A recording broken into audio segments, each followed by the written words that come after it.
guys! Magandang araw!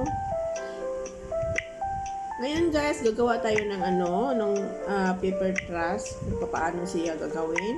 Ganito ang forma niya. Ng paper truss. Ito. At ito. Tinitiklop ko na siya para madaling madaling gawin. At ito yung mga gawa natin. Ito gagawin natin ngayon kung paano siya. Ito yung paggawa ng paper truss, ganyan. Kung mayroon kayong mga lumang magasin, huwag ninyong itatapon kasi mapakinabangan nyo ng gusto. Gawin natin ito. Ganito lang ang paggawa, guys. Hindi ko alam kung makikita dyan sa ano. Pag mayroon kayong lumang magasin, huwag ninyong itatapon, mapakinabangan nyo ng gusto. At pwede nito ilagay sa sa sala, kung manonood kayo ng TV, kung mayroon kayong pinakain na mga nuts, yung mga balat, pwede nyo ilagay dito. Sa kainan, pwede nyo ilagay. Kung mayroon kayong mga buto-buto na kinakain, pwede nyo ito.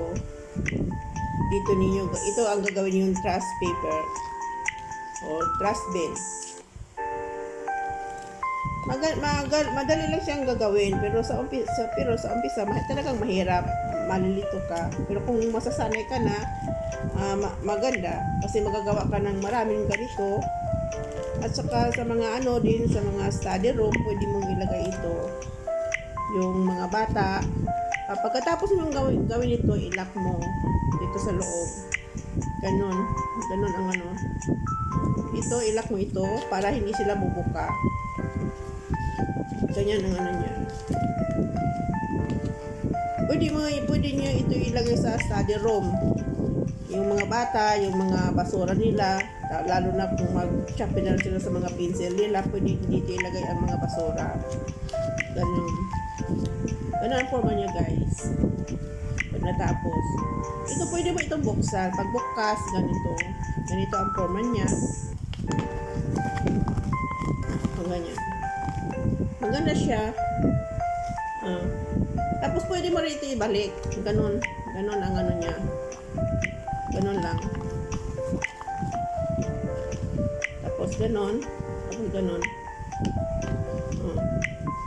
Maganda siya. Social tingnan. Maganito ang forma niya. Maganda. Mapakinabangan mo gusto kung mayroon ka mga lumang magasin, ganito, huwag niyong itatapon, magawa niyong ganito. At ganito ang kalabasan. Marami akong nagagawa. Ganito ang kalabasan niya. Nilalagay ko sa yan. Maganda siya tingnan, class tingnan. Ito naman ang tissue bag, empty tissue bag.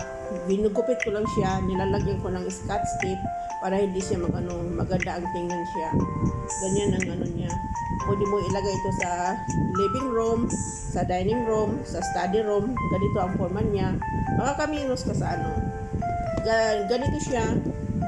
Tinitiklop ko na siya para madali siyang gawin. Iniipon ko sa mga plastic ganito. Tinitiklop ko na para pag gumawa ka, madali mo lang gagawin siya. Ganyan. Ganito. Maganda siya tingnan kasi nakatiklop siya at class tingnan. Kahit sa office pwede mo itong ilagay. Ganyan. Thank you for watching, guys.